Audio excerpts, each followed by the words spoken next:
is it? His bachelor's degree, Jay's. No. We are now on recording. So bizarre. We are now on recording.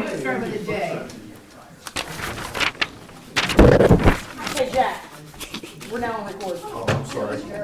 I was trying to give everybody an agenda. Did we get one?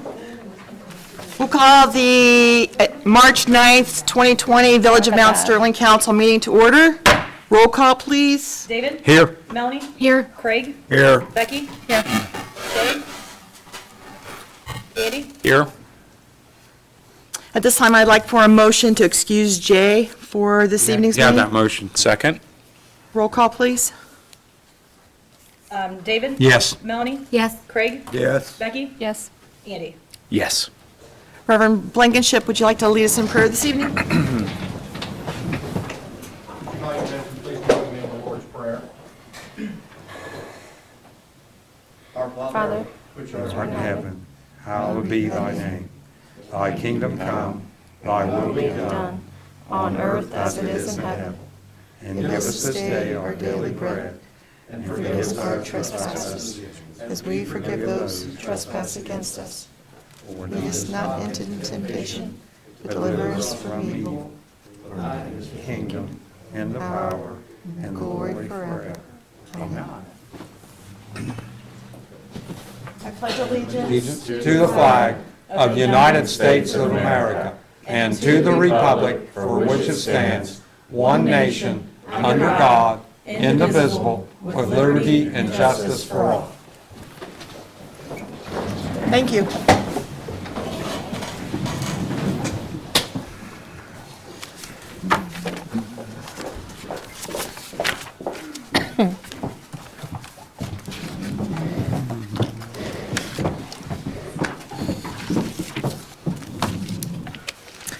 You all should have gotten your packet, and at this time, I will ask for a motion to approve the minutes from February 24th, 2020, and a special council meeting held on February 26th, 2020. I'll give you that motion. I have a second? I'll second. Roll call? David? Yes. Melanie? Yes. Craig? Yes. Becky? Yes. Jay? I'm sorry. Andy? Yes. Mayor's report, I don't have much this evening, other than to discuss a little bit about the coronavirus. That seems to be the hot topic right now. Madison County Public Health is a good place for information for you.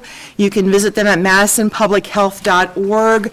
They have stated that they will do, I believe, weekly updates. However, the thing I pulled off today did still say March 3rd on it. They do have this very nice flyer, and if anybody would want copies before you leave today, it just talks about what is coronavirus disease, what to do, that sort of thing. This also can be found at www.cdc.gov, COVID-19. So I do have that there, and as we all know, if we watched the news this afternoon, there are 3 confirmed cases in Ohio, 5 under investigation, and 11 that were tested negatively, I'm sorry. The 3, from what I understand, are from Cuyahoga County.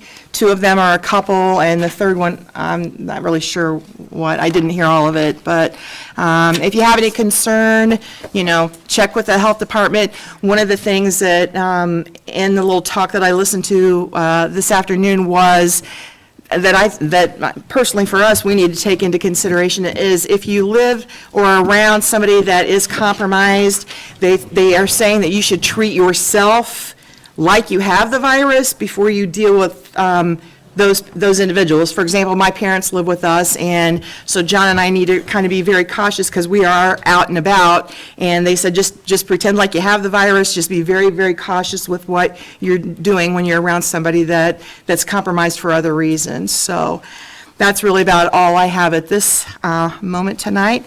President Pro Tem report, Becky. I don't have much either. Just welcome, everyone. It's good to see the seats filled in a little bit, and I hope we have some good things for you to hear tonight. I'm excited to hear what we have from the Census Bureau, and yeah. Okay. We'll move on to that then. We have Chad Stover this evening from the Census Bureau. Would you like to make some comments, Chad? Yes, please. Thank you, Mayor.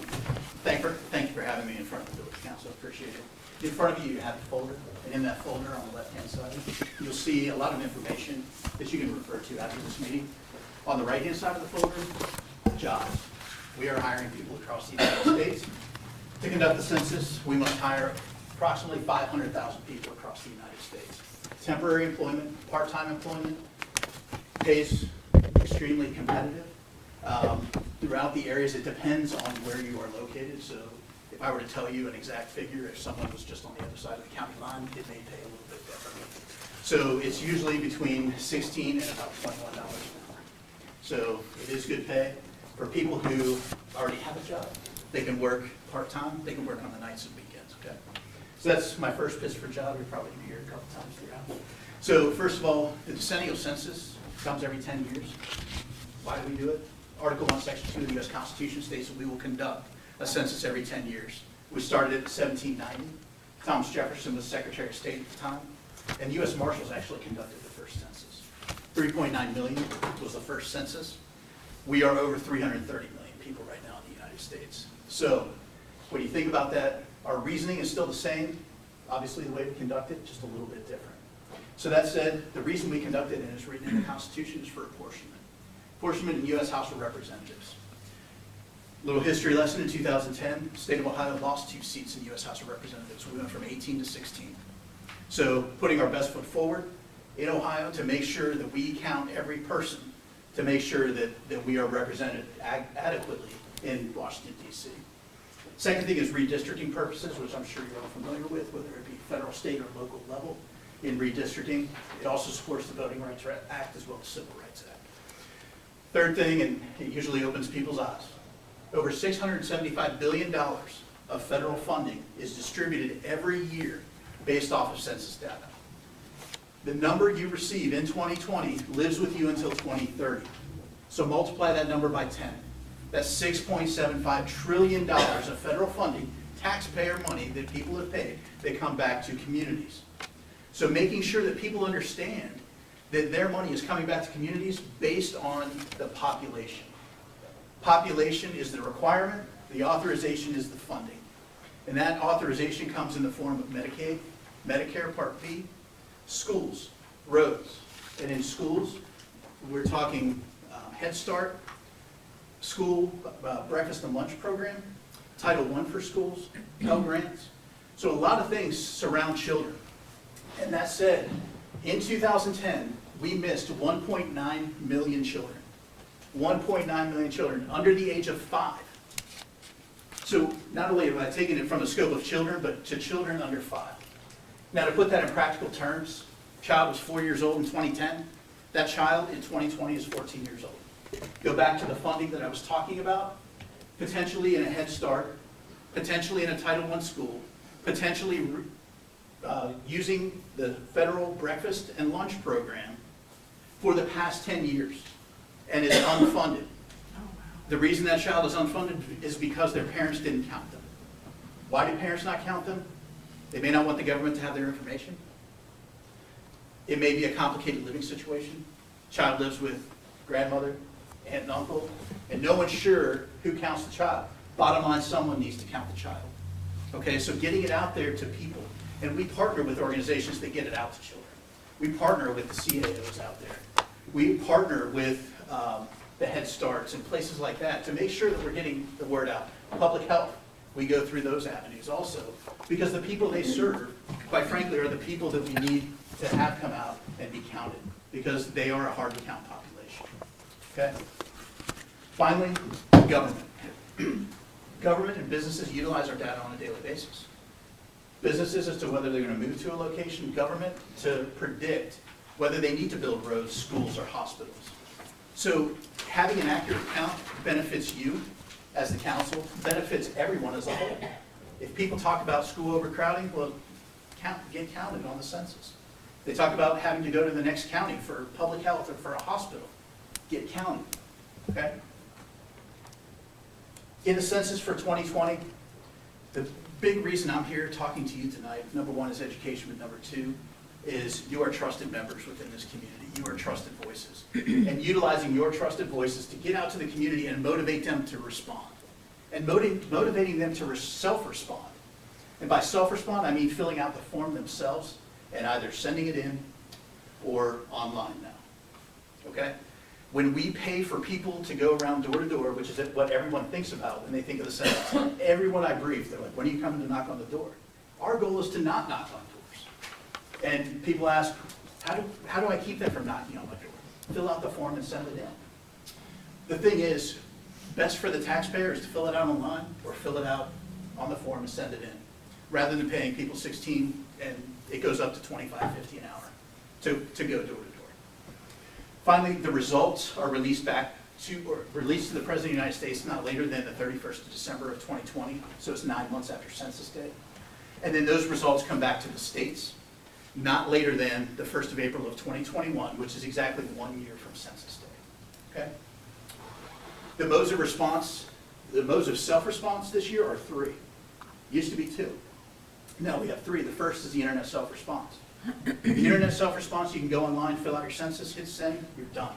It's 9 questions for the first person in the household, 7 for each additional person in the household. It's extremely easy to do. The long form no longer exists. The reason being, we realized that the shorter you make something, the more apt somebody is to fill it out. That long form is now called the American Community Survey. That goes out to approximately 250,000 households across the United States per month, and it fills in the census years. However, it will also go out on census years.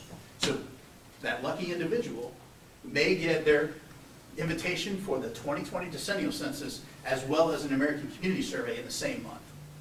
They need to fill them both out. Okay?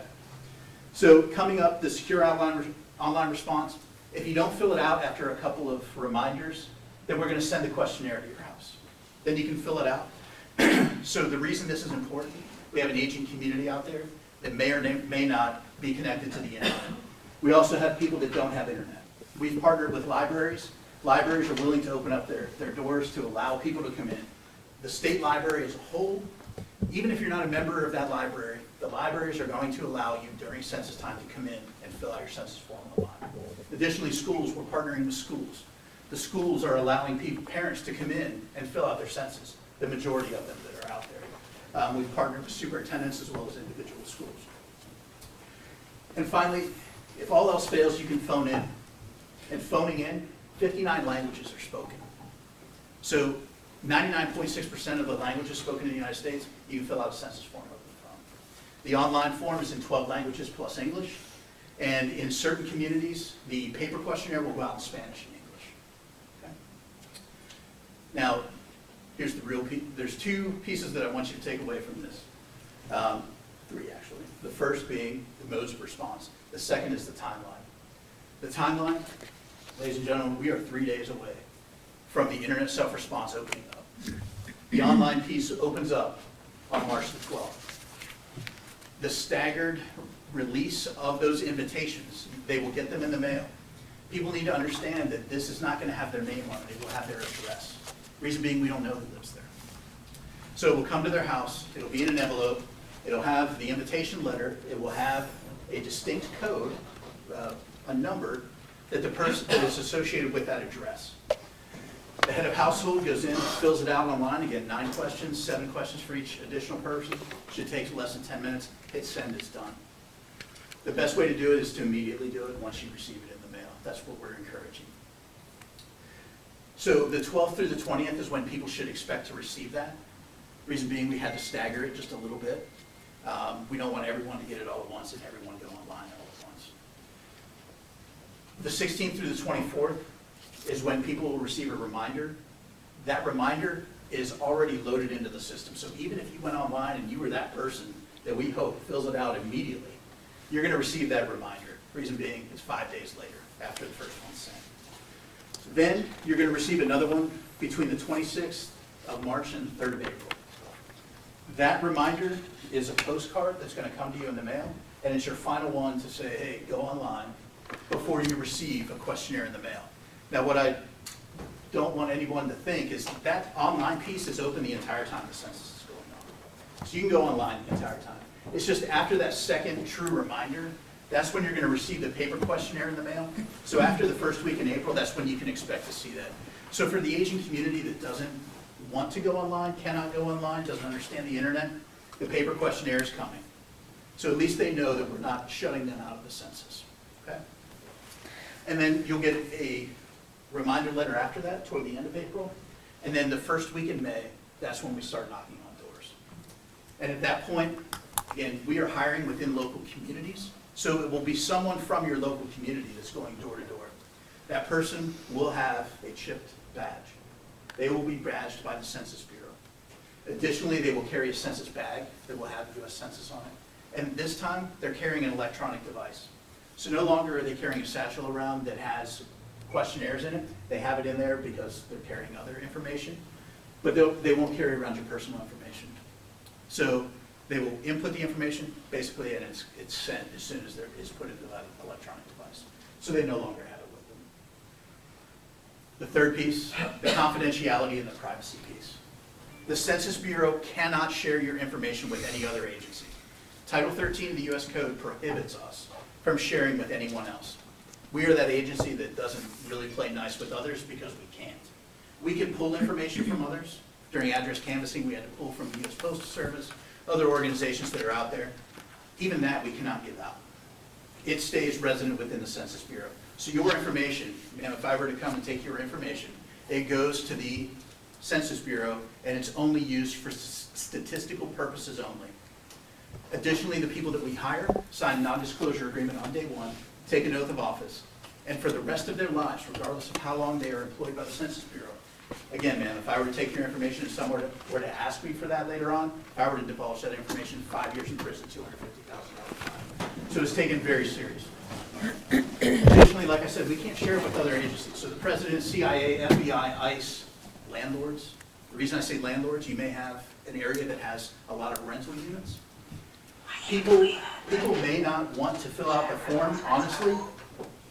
They may have 2 people on the lease, 5 to 7 people living in the house. You want 5 to 7 people on the census form because they're utilizing roads, hospitals, schools. They're utilizing the services in that area. The information cannot be released to those other entities. The only 2 times that your information will ever be released, number one, if you petition for it yourself from the Census Bureau, you'll receive that information of where you were in 2000. The other time, after 72 years. Title 44 of the U.S. Code, it can be released after 72 years for genealogical purposes only. What I'm asking of you today is outreach and promotion, assisting us in getting the word out there. You know your community. I live in Ohio, I live in Delaware County, but I don't know Madison County, I do know Madison County.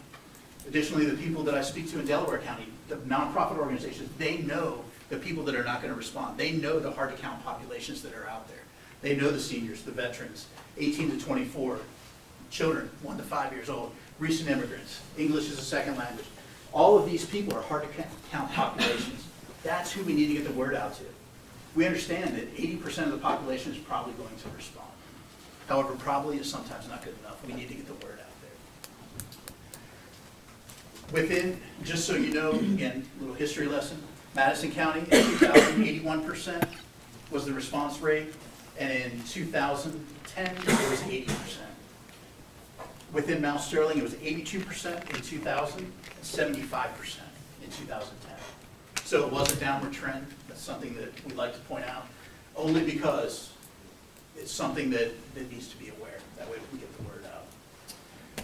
Just so you know what's going on right now, and this is the last thing I have for you. We're doing group quarters, advanced operations right now. We're finishing that up.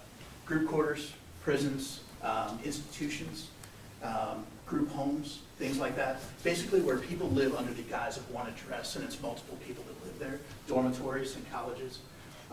We are doing partnership with them right now, them being the wardens, the leaders of these organizations, as to whether they want to do the e-response, which is an upload of all the information for all the people there, whether they want us to go in and enumerate, or whether they want to self-enumerate within the place. So we're doing that right now. Again, we're continually hiring. Statistics in schools, we just finished National Statistics in Schools Week. We have teachers that created lesson plans for teachers. So we have former teachers that now work for the Census Bureau. They've created these lesson plans. They're being taught in schools. We've partnered with the schools. Last week was the National Week. However, we're encouraging them to continue to utilize this in schools. Additionally, we have a take-home letter that was sent home with students or is in the process of being sent home, where it reminds the parents. So much like the mock voting program, where a child learns about voting, they do mock voting in school, and then they go home and they say to their parents, guess what I did today? I voted today. Have you voted? And basically, it's kid pressure. Same thing. I learned about the census today. I learned all these cool things that the census does. Did you fill out our census form? Kid pressure. And that's what we're going for. The mobile questionnaire assistance, that begins on March 29th. So in actually low response areas where people have not responded well to that point, we are going to offer mobile questionnaire assistance. Basically, we have a representative that will come to a library, city hall, somewhere like that, where it's a high traffic area. They'll have iPads and hotspots to be able to take the census for people that come through that area. If you have events that are coming up, largely attended events, a couple thousand people, by all means, please let us know. And if you would like us, we will put it in to have a table set up there. Again, we're competing against other areas, but I know the person that distributes them, so potentially we could get something there. Census-based events, we encourage especially elected officials to get out there and talk about the census. Have an event, whether it's have hot dogs, things like that in the town square. Talk about the census. April 1st. April 1st is Census Day. So April 1st, we want the word to get out there. And April 1st, the reason being, it's the benchmark. So the question reads, where were you on April 1st of 2020? Okay. And then, again, we talked about internet self-response. Faith-based weekend is March 27th through 29th. That's when we are out with the faith-based community, and we want faith-based leaders to mention in their service about the census that weekend. Reason being, a lot of people don't trust government. They don't trust other organizations that are out there, but they trust their faith-based leaders. And when they trust the census, they understand that it's something good for the community. People are more apt to do it. And then finally, again, Census Day, April 1st. Okay, are we going to be around after the meeting, if anybody has any questions? I got a question on this. Is this the 10th year where we will have different representatives probably for the sections of Ohio? Are we in that right now? For like, I've seen here, House of Reps determine how many seats we get? Or is it? Correct. That's the apportionment piece. Okay, I was just wondering about that because it could change an area then if we don't have the right thing. Right, it's redistributed at that point. Okay, So okay. that also dictates boundary lines. So. Okay. And then I can stick around if you. Yeah, possibly somebody might want to. Minutes of your time, but we did want to come to, we're not going to sell pizza, and we're not going to send home-cooked meals, and we're not going to compete with our other friends in the community, because I believe that there's enough people in this community that actually we can all have a good business together, and that is a plan and our intent. So moving past that, I did want to mention to you and tell you first, right now the liquor license that we hold is what you call a D1 and D2 license. You may or may not remember that from back when we talked before, but a D1, D2 license, what it gives us now is it allows us to serve beer, mixed drinks, mixed beverages, and wine, and low-end, low-volume alcohol by 42% or below. That's what we're permitted to serve by state law. That's a license we have. And that is a 1 o'clock license, so we can serve until 1, and no Sunday sales. What we intend to do is to hopefully get enough signatures to put that on a ballot for what you call a D3 license. And you can look that up. It's on the Division of Liquor, Division of Commerce. You can read it yourself for the Higher Vice Code. It will give us spirituous liquor. I have a hearing impediment, so I'm trying to get that right. But honestly, all that means is that it'll give us 43% by volume liquor, so the higher end liquor. We're doing well. We are sustaining and supporting ourselves, but I'm not going to be able to go to Hawaii, and we're going to be spending a lot of money of our own, my mom's personal money and my personal money, to build this kitchen. But we're willing to do that because we're invested in this community. We want to be here. In fact, we want to move here. We've taken the steps to do that. So we don't plan on going anywhere, so we want to stay. But we are going to be seeking 178 signatures from, I think it's District 19, that's Mount Sterling District. We need 178 signatures to put that B3 license on the ballot. So it'll go to November vote. And with that vote, like I said, it just adds that other higher volume liquor. And they also talked me into putting Sunday sales in there, because that way we can do football games, NASCAR. If we have a banquet or a meeting, they can meet also and have that open on Sunday. So that is our plans in a nutshell. I do want to tell you that I am dedicated to having a safe, community-based, fun place. And we have worked really hard to stay by that. And since December, we have not had any incidents. I think Jack can tell you I've not called him once. So we continue to do that and staff our business appropriately so we can, make sure that we are a first priority and remain safe, not only for us, Hammer Time, my staff, but the community. I just wanted to share our intent and to say if anybody has any questions, I would be more than happy to answer those questions. Anyone have questions at this time? Wonderful, thank you. Thank you. For coming. If you haven't been in, you should go in and see the hard work and the beautiful building that they put together for their establishment. It's quite impressive for the work that they did on their own. So, do we have any other public comments? I don't believe we've had anybody sign in. We'll start with Reverend Blankenship. I had a quick question. Have we gone through the hoops for the MP painting on the streets yet? Are we ready or not ready? We are not ready, but the committee is all together and is ready. We are getting ready, and I was going to address this in our street section, but this is a good time to bring it up as any. We're going to have it passed by our new village solicitor and make sure that it doesn't violate any graffiti restrictions. So some of those are a little specific to graffiti and freedom of expression, and we want to make sure that the penalties associated with those are correct and are what they need to be. But yes, it is basically, we're of a committee, a consensus that we're kind of done and we kind of need to get it going. Okay. Yeah. Almost spring, so. It is. If this is going to be allowed, I need to let the school art department know. Understood. Mike, stage. About flag, not to point out on the pole right now. Is there a flag like all these other cities got, or their city flag or whatever? Like Mount Sterling banner? I don't believe we have one. Somebody else had mentioned that recently, and we might look into, but currently, no.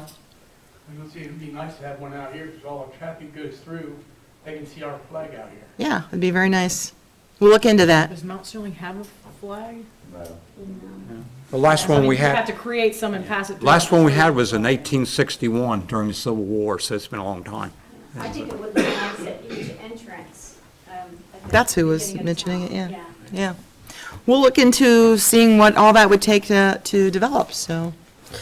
At this time, we have no executive session, so we will move on to department reports. The Sheriff report, Jack Dill.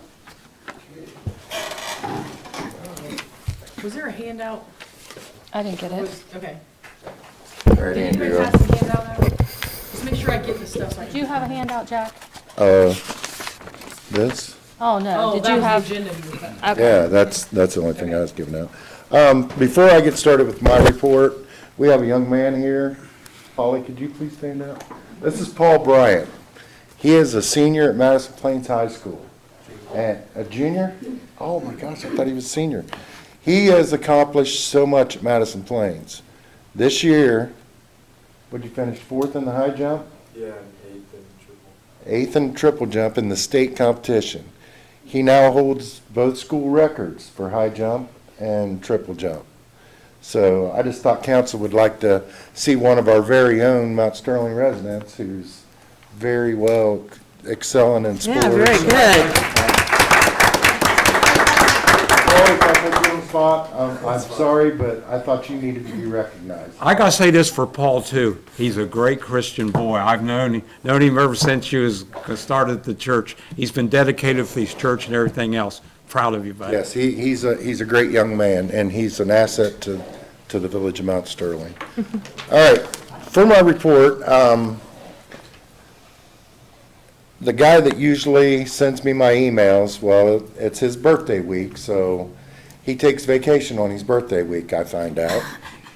So I didn't get the report, so I had to come down early today because I was off. And I went through all the run cards from March 2nd to today. And in those run cards, we've had 20 traffic stops in 7 days, 6 citations out of that, 3 of which are speeding. London Street, West Main Street, and East Columbus Street are where those have been taking place.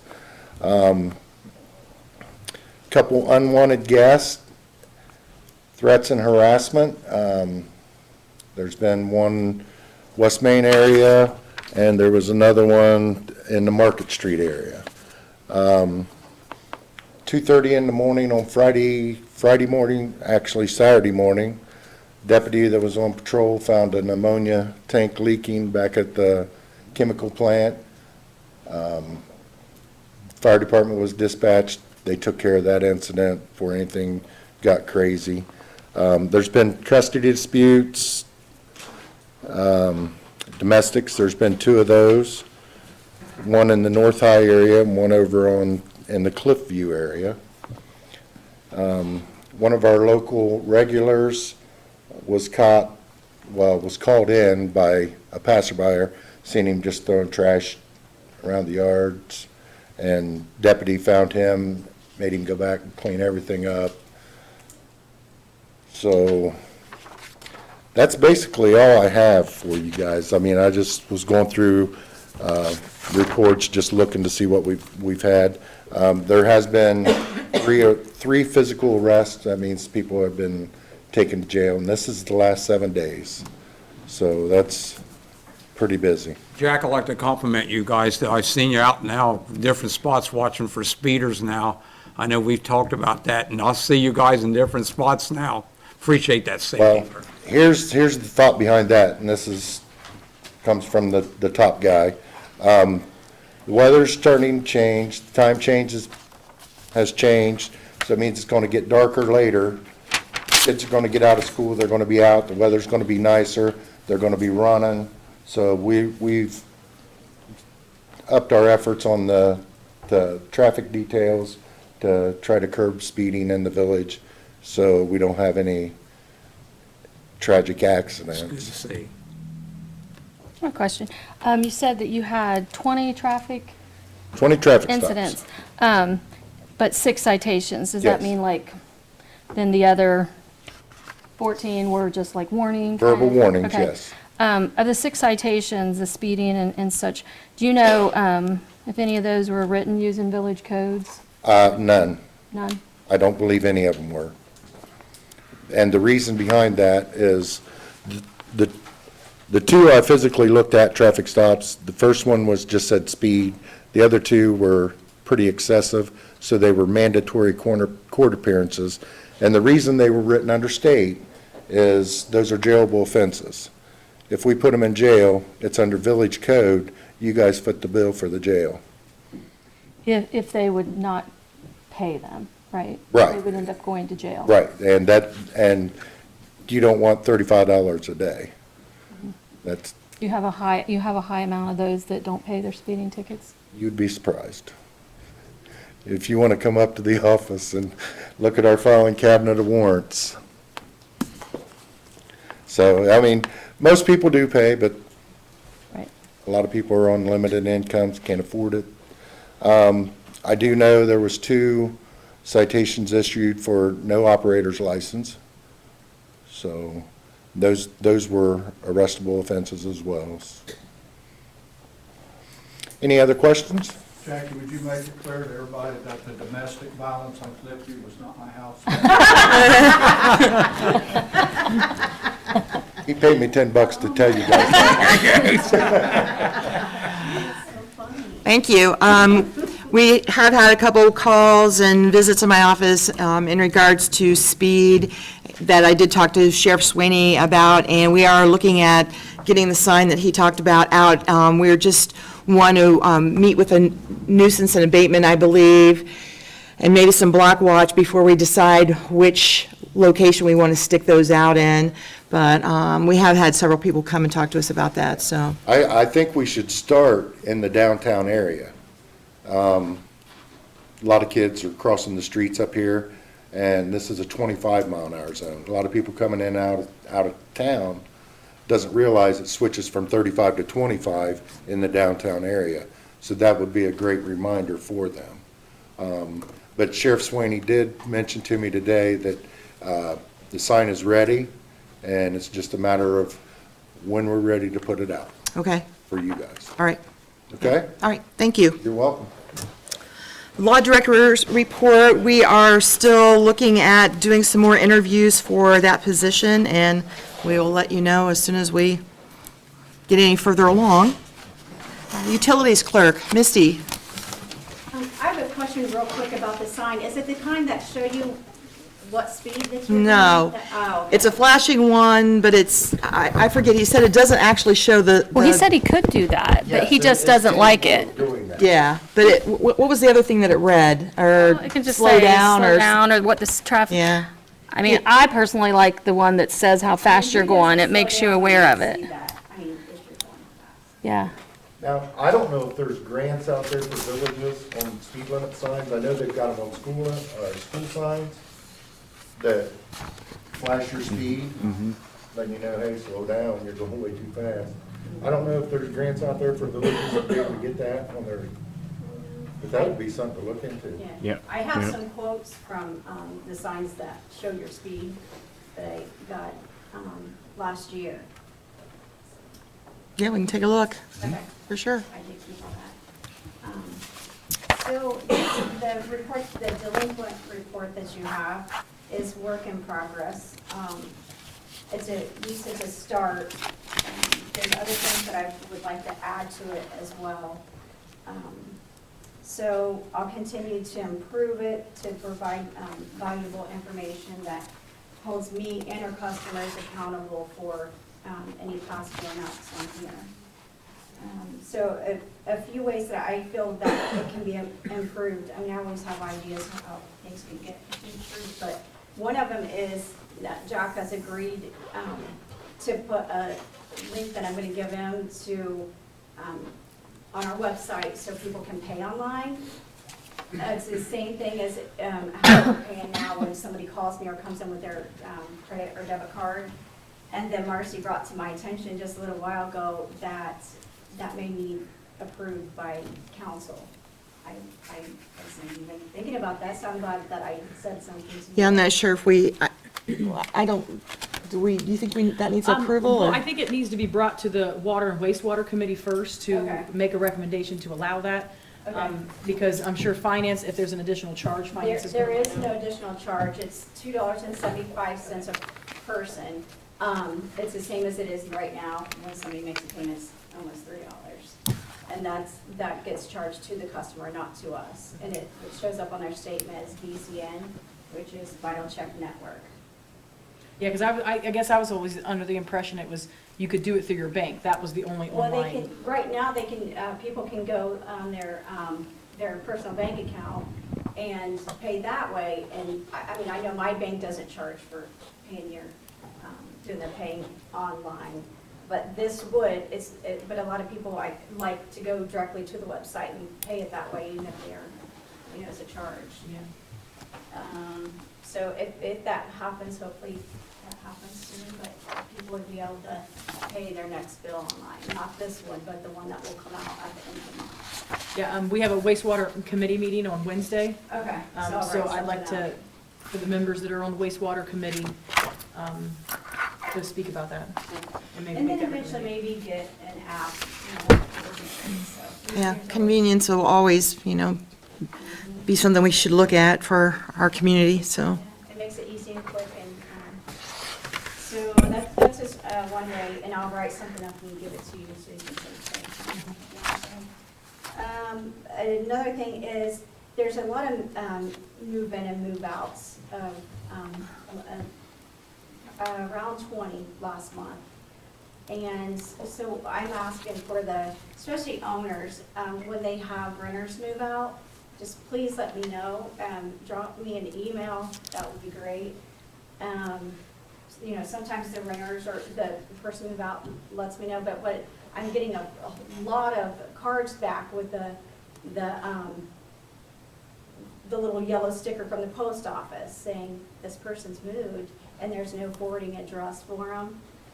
So that just makes it rough, and it's, you know. What do you do in that instance? Do you just bill that to the homeowner? If it is a homeowner, I mean, it just places, people just leave. I mean, there's a couple of deaths in town, so I had to try, it's tracking people down to see, you know, the numbers, the phone numbers. Some of there's no information in there on that account. And it makes it pretty hard. Like, I was trying to get a hold of someone this evening, and I called their work, where I had their work number, and their work said that they were relocated to a different state. So it just makes it tough trying to track down things that you shouldn't have to do. So that would help a lot. I mean, as long as, right now, we still allow for the places that people are renting, we still allow for them to have it in their name. But if they leave, it doesn't go with, that bill doesn't go with that person, like the electric, it stays at that home. So, I mean, it may be something that we look at in the future, having every single thing in the owner's name. So before the water gets turned back on, in an instance like that, there was a delinquent, they moved out of town in an apartment or whatever. So before the water gets turned on, there's someone new wanting to move in there. Are you requiring that the landlord pays it before a new account gets started? They pay it, or they can get on, we would accept, just like the ordinance has, in 90 days for them to. For the landlord? bill. For the For the landlord? owner. For the owner, yeah. But most of the time, like, say if there's a balance on there and the person that owned it just left, and there's a big handful of them. The title agency usually calls me, I'd say 9 out of 10 times they'll call me to see if there's a balance. So that'll be taken care of, you know, at the closing. So that really helps a lot. The realtors usually, or the realtors will get to me before the closing to see what the balance is, and I'll add the next month to it. Let's see what else is there. While you're looking, I will just say a couple things that we talked about. There have been times when people call upset because we've shut their water off or whatever, but when Misty's tried to go call them, their mailboxes are full, there's no way to reach them, so, you know, she tries everything to get a hold of people before we make that step. The other thing I would like to point out too is, in helping her with some payments, people will send their payment in, and then they may have checks with a previous address on them, and they won't stick the little stub in there, so it's like, where do you apply that check to? So make sure that you give us the information so that we can get that credited to the proper account. I mean, we can't read your minds, you gotta help us out a little bit. I do have one check that from last month, I don't know where to apply it to. Am I allowed to say the last name on the check? I wouldn't know. No, you're not. Okay. I didn't think so, that's why I asked. Yeah. So if No. someone gets an extra large bill and they think they've made a payment, they should call you. Yeah, and they do. And any time, and anybody has any questions regarding their bill, come in, call, it's, anything, the amounts on there, and I'll explain it. Mitzi, do you get that quite often, though? They forget to put the stub in with their check? Do you get Yeah, that? and that's okay, I mean, that's no problem, they don't have to have that to pay it by no means. But if I have a check, especially a starter check, with a name, their brother's paying it for, you know, the son's paying it for his mother, and it's from Columbus, I don't know. Yeah. Yeah, who do you apply it to? Huh. Yeah. I mean, overall, it's pretty good, but one check bothers me. If Yeah, that- it's somebody's payment, so, anyway. So- Email me, that's working, a lot of more people are emailing with questions, with complaints. I mean, we get all kinds of complaints, and I make sure I pass them on to the nuisance and abatement. So, I don't know, So is, the report that we're looking at, I know you said you want to tweak it and things, but, Yes. is, the total of past dues, if I'm reading this right, is 11,681.18? And it's spread amongst, I don't know how many's here, 30-ish. Looks like these are all the payment plans that are in effect? Yeah, but they're payment plans, and the reason there's nothing under the paid column, because, since it's the first one, every payment that I got in today, I put in. So the people that had paid that were on a, payment plan before this, if they got to zero, I went ahead and deleted them off here. So these are all brand new, like they just started, this is their first payment?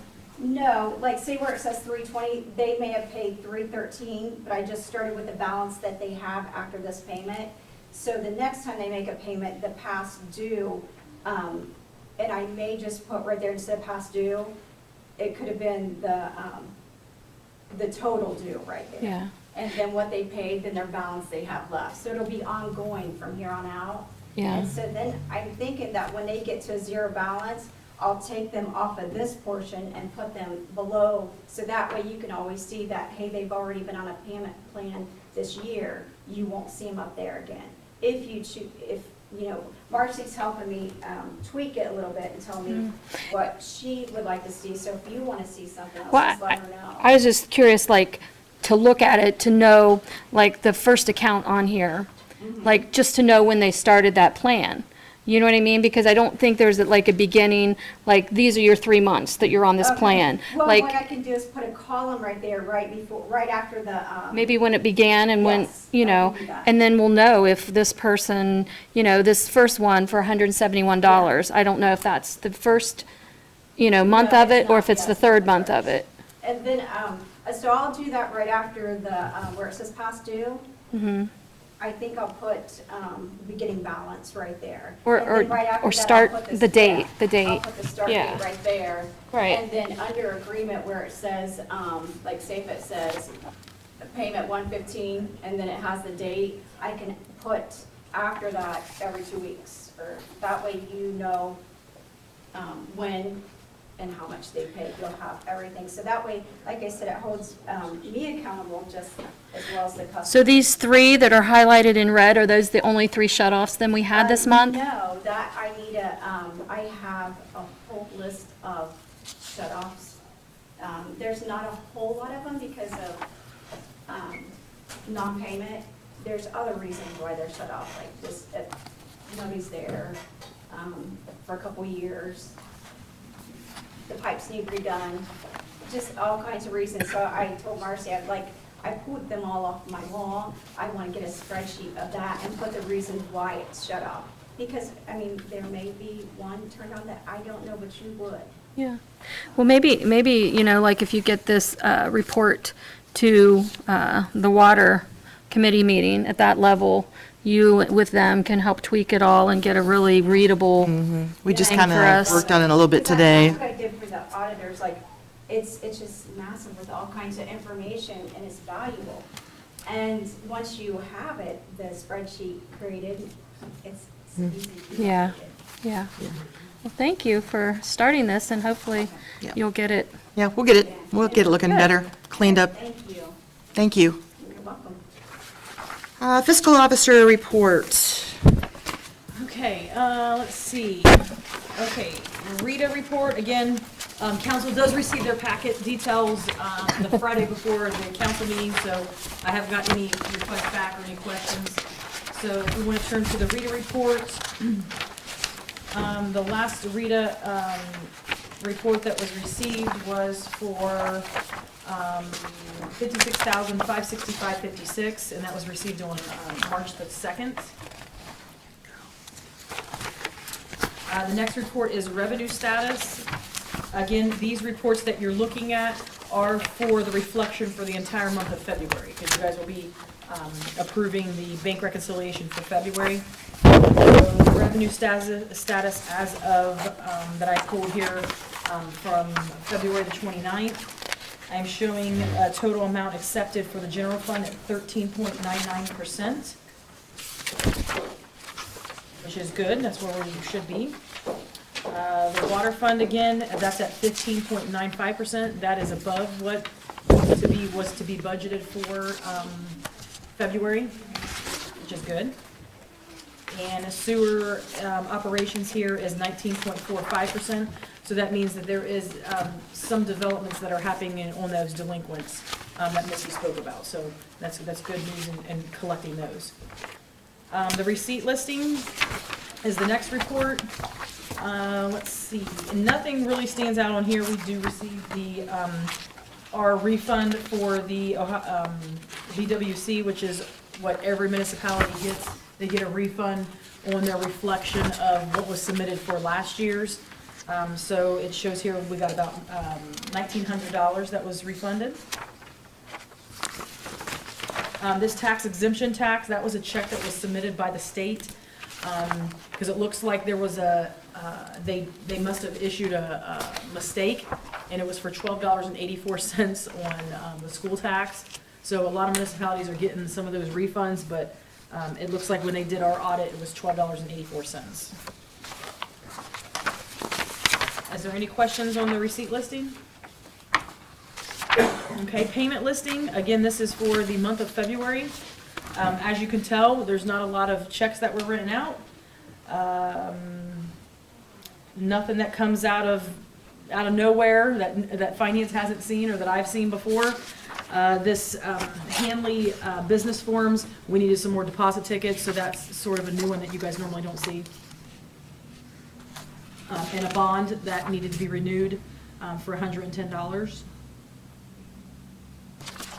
And then, of course, the $51,000 for Buckeye State and Pipe, that was for part of our meters. Any question on that? Okay, comparison of budget appropriated. Again, this is a system created for all of 2020 thus far.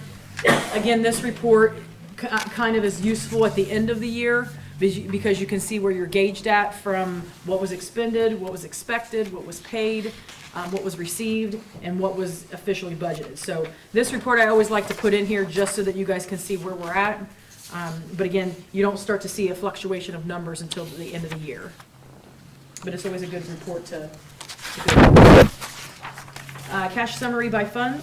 Everything looks good on here. There's a pool balance of $627, which is $627,000 for the general fund. Again, there is some items on here for that I would like to speak to OWDA on. This was a result out of our commission committee that was held, was it February the 12th, I believe it was, that we would like to get some of these items cleared off of this report here. So more to come on that. I'd like to present that to the commission committee at the end of March. And as a reminder, that meeting meets on March the 31st at 10 o'clock. Again, it is open to the public, but the public does not have a joining in the conversation.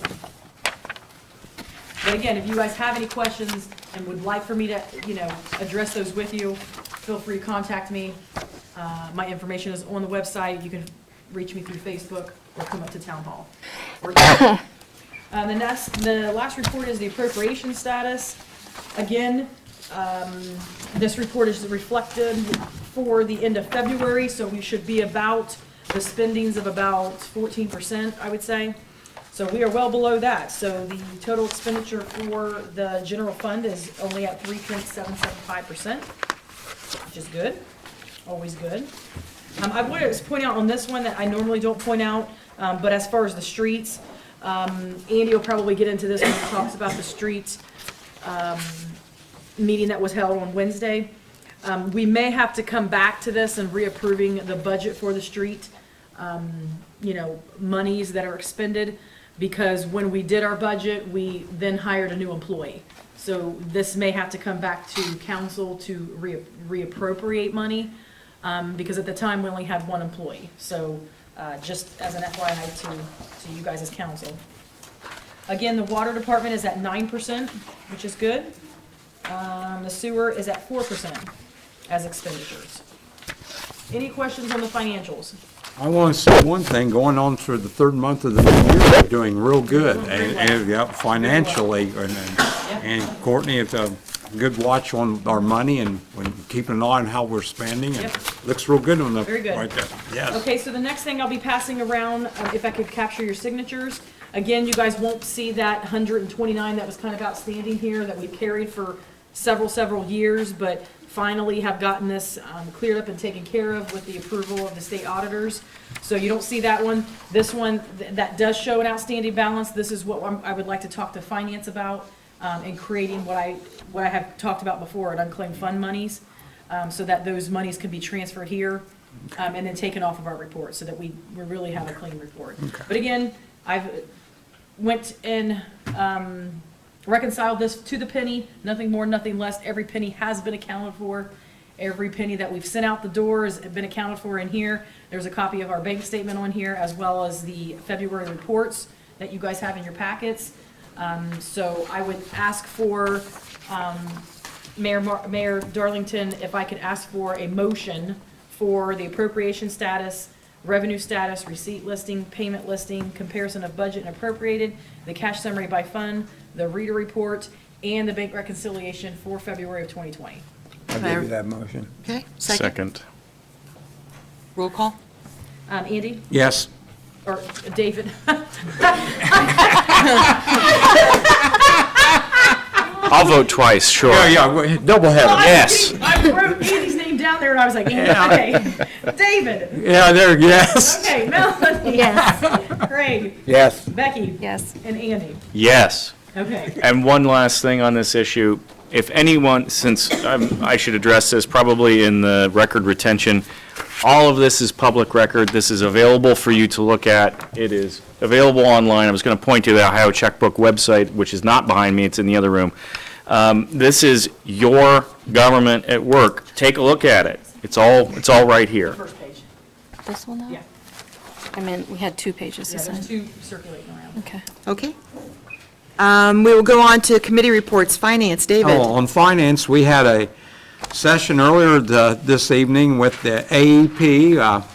The representatives here, we went out to the ballpark, had a discussion with them there, and looks like we're coming to agreement slowly but surely, but we're getting there. And also, on finance, when you need to have that one meeting, you tell me, and we'll get that organized. Yeah, I think we need to establish a reoccurring one. Yeah, whenever you want to do this. Actually, I and thought it that was part supposed to be there, and, tomorrow at 3. But Wednesday I mean- at 3, yeah. But I like the direction we're doing with the money.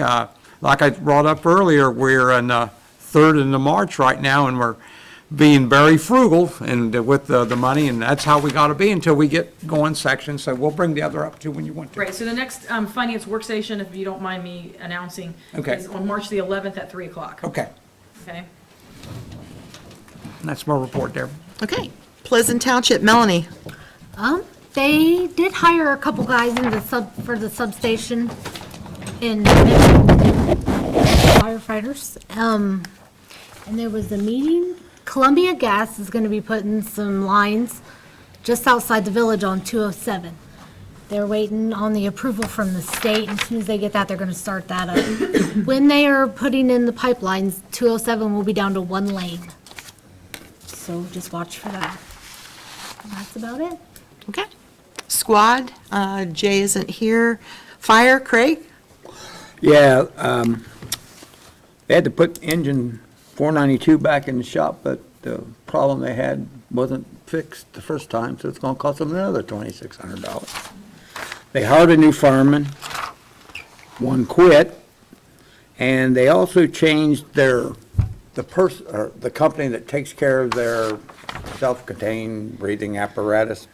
That's the mask and the tank, that they were paying over $100 a unit. They have 21. Now they can do it out of Dayton. The other one was out of Pittsburgh or Philadelphia. And if they're gonna save it's only $90 to have it done out of them. And they also discussed the ideas of how they were gonna get out of town, because next April, the bridge out here on 62, and it is gonna close for 180 days.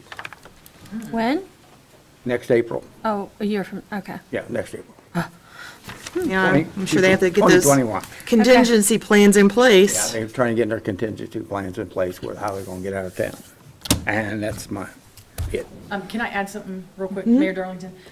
So the squad, I do want to announce this for Jay, the squad will be meeting, the next meeting is on March the 11th at 8 o'clock. Okay. Water, wastewater, also Craig. We will be meeting this Wednesday at 4 o'clock, Okay. the 11th.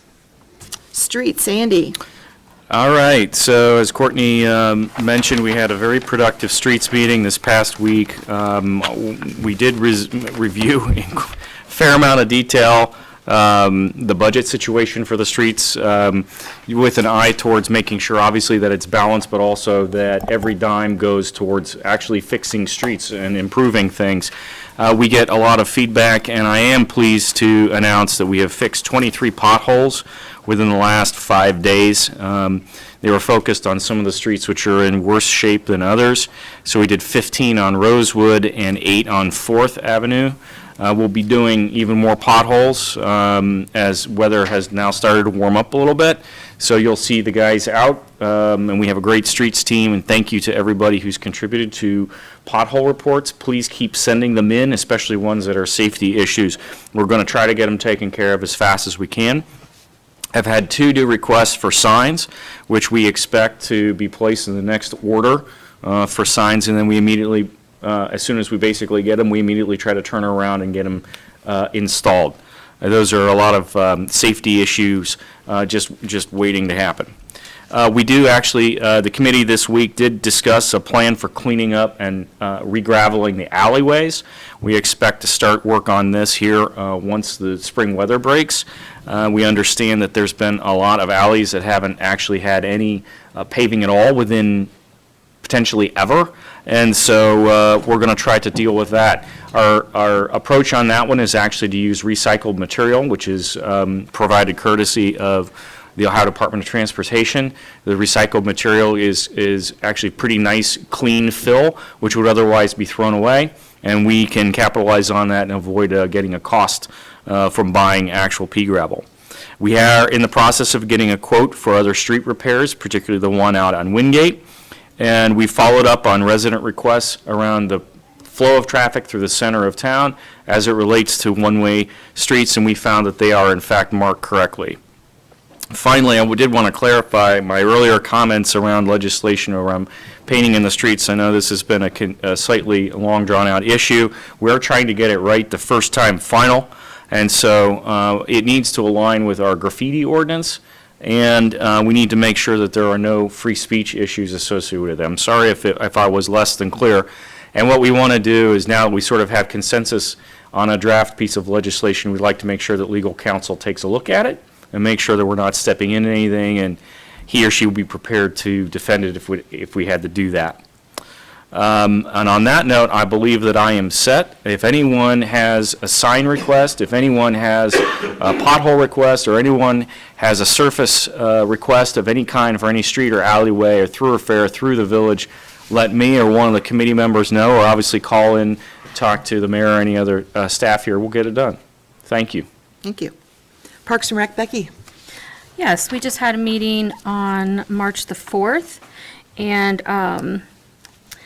it was a very productive meeting, as David just alluded to. Today, we did meet with AEP, and that in regard to our park. AEP is coming, whether we like it or not, but I'm sure we all can agree that we want our electric updated, so we're not suffering so many power outages around here and things. So they are coming. They have worked with us, and they actually came back today and let us know that one of the poles we were really concerned about being too close to the batting cages, they were able to move 50 feet. So we're really pleased with that. And construction won't start on that until next year, next summer. We made sure that we let them know the ball season, so it shouldn't interrupt the ball season at all, but shortly after the ball season ends next year, they will start work on that. And there will be a total of 2 poles in our park, one out near the fence on 207, and then the other, again, near the batting cage, but they've moved it 50 feet down for us. So that's all really good news. And also at our meeting, we talked a little bit about, I mentioned this last council meeting, but we do have 4 movie nights set up for this year. They are going to be the last Saturday of every month. Those movies will start at dusk. I do believe right now, and this could change, we are planning the first one to be on Town Hall lawn again. But if last year numbers continue to increase, our last one last summer was over 100 people were there. So the lawn was pretty full, and that was exciting. So we're planning on the first one being there. We may have to, if the numbers just keep growing, that would be amazing. We may have to move out to Mason Park or something like that, but we'll definitely keep everybody apprised. And then I did want to say, Marcy is looking into several grants that will affect the park, so we're excited about that. We're looking into an aquatic grant. We're looking into a, what do they call it? Nature Works grant? The top. No, bike helmet. Put a lid on it. Put a lid on it grant. That's where, hopefully we can get the kids some free helmets for bikes and things like that. But we are really looking at every grant that we can, trying to bring more to our parks. So hopefully, you guys can rest assured that you're in good hands there, and we will keep you up to date on that. Our next meeting is, let's see here, April the 1st at 4 o'clock, April Fool's Day, so be prepared for that. Let's see here, so that's all I have on the parks, I believe. Okay. Record of retention, Andy. Yes, so I did have a chance to take a look at the spooky contents of our record storage room. They do date back to about before Mount Sterling was actually settled. Ironically enough, many of the same issues which we're talking about today have been talked about for a very long time, because they're related to running the village, just things that need to be done in the village. And we're trying to make those more accessible. I'm trying to sort out what we actually have and what we don't have, and make those available to any resident who would like to see them. So that is a work in progress, and we can expect to have our meeting on time, which is currently, and Courtney, correct me if I'm wrong, slated for June. Correct. Okay, very good. Nuisance and abatement, Becky? Yes, we also just had our last meeting last Wednesday, and we had the privilege of having our new hire, Scott, at the meeting, and we gave him just a list of nuisances that he's going to tackle, and I have heard that he came in Friday and has started going out into the public and talking to folks about what kind of things we need cleaned up, so that's really good. We set a date to when to start our beautiful yard competition, and that will be May the 1st. We decided to allow the yards to green up a little bit and the flowers to start popping up, so, start working on your yards now, and by May, hopefully you're on the, hopefully you're on our website in a good way.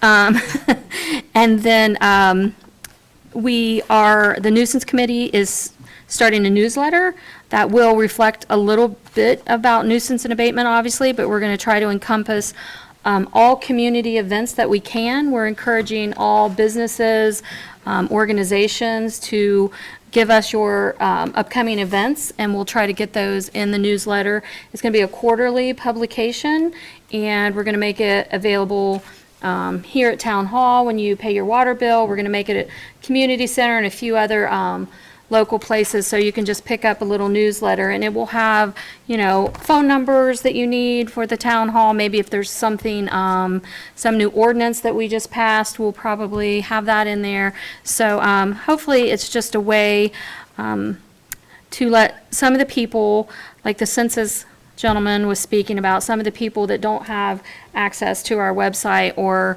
the internet or mobile issues, that, maybe when they are paying their water bill once a month, they'll have the opportunity, I guess quarterly, to pick up that newsletter and see what's going on. So that should be out April the 1st. And And Jay is doing a lot of putting the newsletter together. We're providing him with information, so hopefully he's over the flu soon, and we can get that, cough, cough, I think you gave it to me, that we can get that newsletter out by the 1st. And then I did want to mention one other thing, because I think I mentioned it before, that the Community Cleanup Day, we tentatively had scheduled that for April 24th, 25th, 26th weekend, because that's when the Nazarene Church has done it the last 2 years, the last weekend in April. And we have heard back from the administration over there that this year they want to push it back into May, so it's going to be May 15th and 16th. So it's a Friday, Saturday. And what we're encouraging, I mentioned this last year, any of you that are members of other churches or other organizations, please encourage your organization to call in, and we would love it if it was truly a community event where everybody was out helping your neighbors. And if you're someone out there and you need help, you need a project, or you just need a mattress hauled to the road, you know, call and we'll get you on the schedule. And we really do want to beautify the community. And then we're hoping tentatively to do maybe another one in the fall. So, but for now, we have the one May 15th and 16th. So that's all I have. Becky brought up a point about the cleanup. Jay and I are trying to find out from the NAS when we can get back to you, because we're in that They already did. situation right now, but since we can, Yeah, they have actually gotten back with us. Good. 15th and 16th.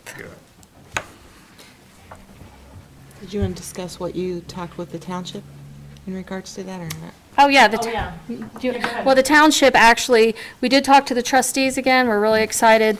One of them came in to pay their water bill, so we got him. Pull him aside. And they have committed to helping us pick up all the old tires in town. So they're going to have a truck, and they know a place in Madison County with the engineering office that they can get rid of those old tires. So now is the time, folks. Get them out of your yard. Don't burn them. Don't bury them. Let's get rid of all of them. Yep, so they're willing to do that. He also had some great tips about paint, because I know with this cleanup, we do not accept any tires in the dumpsters, no paint related or automobile oil. So he's given us some good things, and I hope maybe we could put that in a newsletter. Yeah. Is how to dispose of those, because the trash will pick them up. There's just a certain way you actually have to prepare it for them. Same with varnish, same way you go. Yeah. Okay. I have heard from the Realtors Association of Madison County. They want to help us on, I think it's a day in June. They have, it's like Realtors Day. Are you familiar with that, Realtors Day? And they want to help with some projects around the village also. So maybe we can kind of have that as part B of the cleanup days, so. Block Watch, David. On the Block Watch, we're finally getting decent weather, and I'm hoping to have my first, I've been waiting on this weather, it'll probably be in early April. I'm going to be in certain neighborhoods with some of my Block Watch members, and I know my meetings are, I like to meet with the people in that neighborhood, find out what their issues, and I'll announce the time of that at our next meeting. And also, I got one coming up, they're calling up people now, saying your grandson's in jail, they're back at it again, we need some money. Do not tell them people, tell them you're Bruce Wayne or somebody, and just slam the phone in their ears. Do not give them no social security number, no bank numbers, it's just a big fraud, and just be out alert out there and call Jack and tell about these people. The sheriff will take care of that too.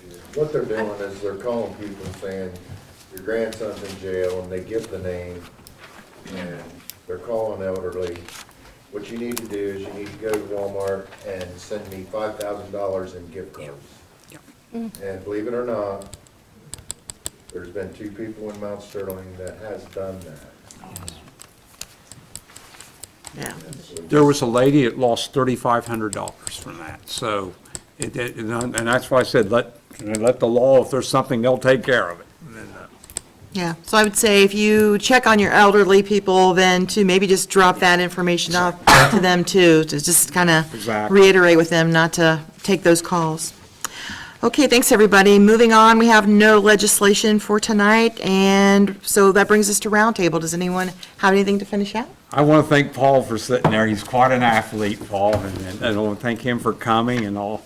And also on roundtable, Mike mentioned about a flag. You know, I'm a military history, but the last time Mount Sterling was represented, it was one of the flags in Madison County during the Civil War. And so I remember that it had like a red emblem on it and had a, I believe, a horse on it. I don't know why, but they had a horse on it. But that's a little history vote there. So that's all I'd say. May I say something, Mayor Yes. Darlington? Okay, so I also wanted to mention too, and I've given this letter to Jack as well, but there was a resident in Burr Oaks, okay? And they had received a letter mailed to them, I mean, postage and everything. And it says, and it was kind of something that I had spoken to, I talked about it when Lowell was here, because Lowell had gotten a familiar or similar letter about this. But it says, you know, and anybody, if anybody wants to see it or they're getting a similar letter like this, is to please, you know, let the sheriff's department know. I know I've let Jack know, but I mean, it's very hard to kind of track them down. But what the letter is saying, and I don't know how they're getting this information, but they're saying, you know, Shadle Lane, you know, right outside here in Burr Oaks. They're saying that they're using this app to have a next door app for Mount Sterling, and you should join us. This is the neighborhood hub for usual information and useful information. We share several service providers and recommendations on loss of notifications, safety updates, and local events. Well, we don't have that. So I want everybody to understand that the protection that we have is the sheriffs from the law enforcement, and then, like, you know, Block Watch, but they can't act upon anything. So they're gonna forward all of their findings to the sheriff's department anyways. But what the weird thing about it is that they've selected somebody's name here in Mount Sterling. And I happen to know that person, and it has her name on here. And it says your neighbor, and then it has their name. So I reached out to that person that I know, and I said, are you sending these letters out, you know, on behalf of the, you know, of your neighborhood Block Watch or whatnot? And she goes, no, no, I wouldn't even know who to reach out to, or, you know, obviously that would be, that has to come back here to council or to the village. And it was weird because it had her name on it. And she said that I mean, and it clearly has her first and last name. So they're pulling people's probably addresses, they're pulling their, you know, where they're living at, getting their names, and acting like that, you know, they're talking on their behalf and saying that this program exists. So if you get something like that. It does exist. Right. Was it 5 years ago when they started Block Watch back? There is an app called Nextdoor Mount Sterling, and it's legit, and people are using it. I am a member of it. But this letter, it doesn't come that way. You've got to be accepted. Right. People that are in the app will invite you in. It's just basically like Facebook. You got to be invited in. And I don't know what they're doing with the information they're gathering out of this letter. Yeah, because it says if you don't log in, you lose, it expires in 7 days. Yeah. So they're telling you to put this information in on this website, and it gives you a code. But the weird thing is they're using other people's names that are familiar here in town. So that's what the scary part about this is, you know, again, if you get these, you know, you can bring them to- Criminals are very crafty. They'll do anything to get information. But make sure that, you know, you guys are looking out for that, because that was the second letter that we received within the last, 3 months, I'd say? Yeah. So just be Yeah. conscious of that. Questions, call the sheriff's department, call Village Hall, and we can see if we can address it and pass it on. Anybody else have anything for roundtable? Yeah, I just want to remind everybody, March the 17th, St. Patrick's Day, but it's also our election day, so get out and vote.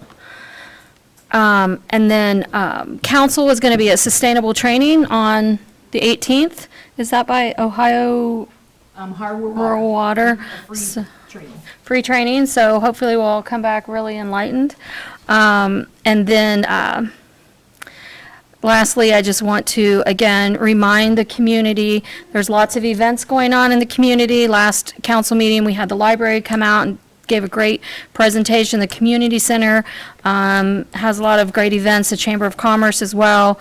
Try to get involved in those. And And then finally, just thank the Census Bureau. It was very informative and critical that we're all accounted for. And if you're looking for a job, it sounds like it's pretty good pay to get out there and meet some people. So that's all I have. Thank you. Anyone else? I like to bring us, the Timmons Brothers Rock and Roll Trivia Show was nominated for 3 awards. John gave me the call last night, and I said, we're getting very close to going to the top, but I just wanted to say that. I know it's not a top of the title event, but hometown boys. Sure, for sure. All right, can I have a motion to adjourn? Second? Okay, thank you, we're adjourned.